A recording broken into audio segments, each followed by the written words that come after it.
Hey guys, my name is Umar Syed with EXP Realty, and today we're going to be diving into a hot topic that's got a lot of people talking about this particular subject. Should you buy or rent in Calgary, Alberta? Whether you're a newcomer or a lifelong resident or just weighing your options, this video will guide you through the ins and outs with real data and expert insights. So if you're ready, let's dive in. Let's start with buying. When you're purchasing a home or any sort of real estate in a city, you're investing in real estate. And there is a chance that that property could go up in value and that property could also decrease in value. The other side of the scale, renting basically equates to you're renting the property out, but you're not building any equity.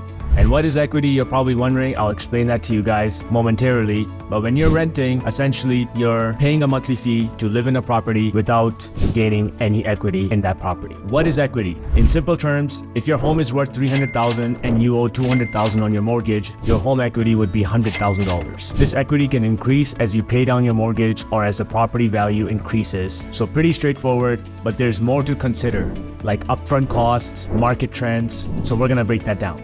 So here are the cost comparisons. First up, what are the costs involved when it comes down to purchasing a property?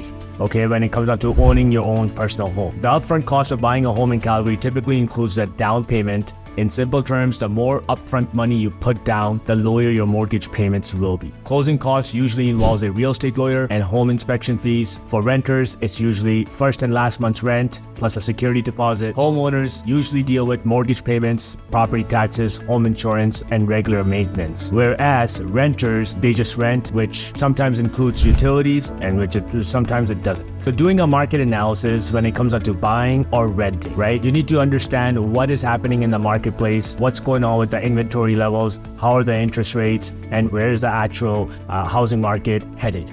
So with that being said, market trends play a huge role in this decision, and here's how Calgary's housing market has behaved over the past decade. Do you notice the spikes and dips? So these influence whether it's a seller or buyer's market, which also is an indicator whether it's better to rent or purchase with the current circumstances on hand. What are the long-term financial impacts? Thinking long-term, buying a home can be a significant investment and wealth-building tool thanks to equity growth and potential rental income, but it's not for everyone. Renting offers flexibility and predictability, especially in an uncertain market where as of renting, you're not tied down to a loan from the bank. Instead, you just need to fulfill your obligation regarding your lease. However, when owning your home, you have the opportunity to rent out your house and also build equity over time, essentially leading to a mortgage completely being paid off, and now you own that home forever. You're only obligated to pay for the property taxes and home insurance. I mean, I highly recommend you pay for home insurance. Some people do, some people don't. I feel like that's extremely risky to not have home insurance in case of a fire or theft or any sort of incident occurs. Your home could be protected. Making the decision. How do you decide if renting is for you or buying is for you? Few important questions should come to mind. Are you planning on staying in Calgary, Alberta for the next little while? I would say 5 years, 10 years, 15 years. Or do you plan on moving out of Calgary? So that would be one of the more important questions, because the reality is, like, when you have a mortgage, you're tied down to a loan.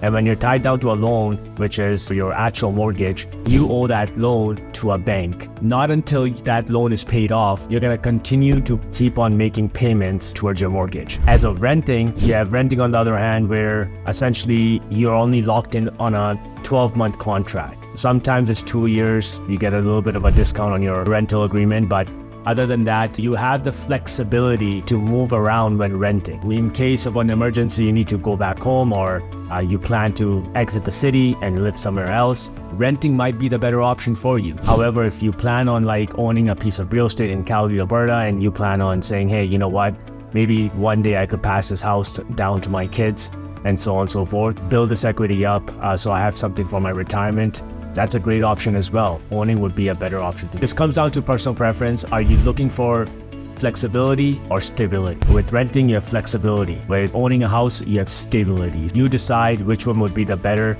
option for you. If you need further help, obviously reach out to your real estate agent and ask them, hey, listen, this is the situation I'm in.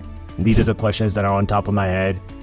What are your thoughts? What's your opinion? With renting comes its own pros and cons. With owning comes its own pros and cons. Can you handle unexpected home repairs if you purchase a property? Are you willing to manage tenants in return to having your equity being built? How long do you plan to stay in the city in Calgary. There are also a few other questions that come up, but both options have their pros and cons. In my opinion, you can never go wrong if you decide to purchase and live in the house that you own, or you could rent it out. There you guys have it. That's a wrap on renting versus buying in Calgary. I hope this breaks down and helps you navigate your housing decision with confidence. If you found this guide helpful, give us a thumbs up, share this video, and leave a comment below. I would love to answer any and all questions that you guys may have in your mind, and you know where to reach out to me. And with that being said, guys, I'd love to engage with you guys. Stay tuned for my next video. We'll see you guys next time.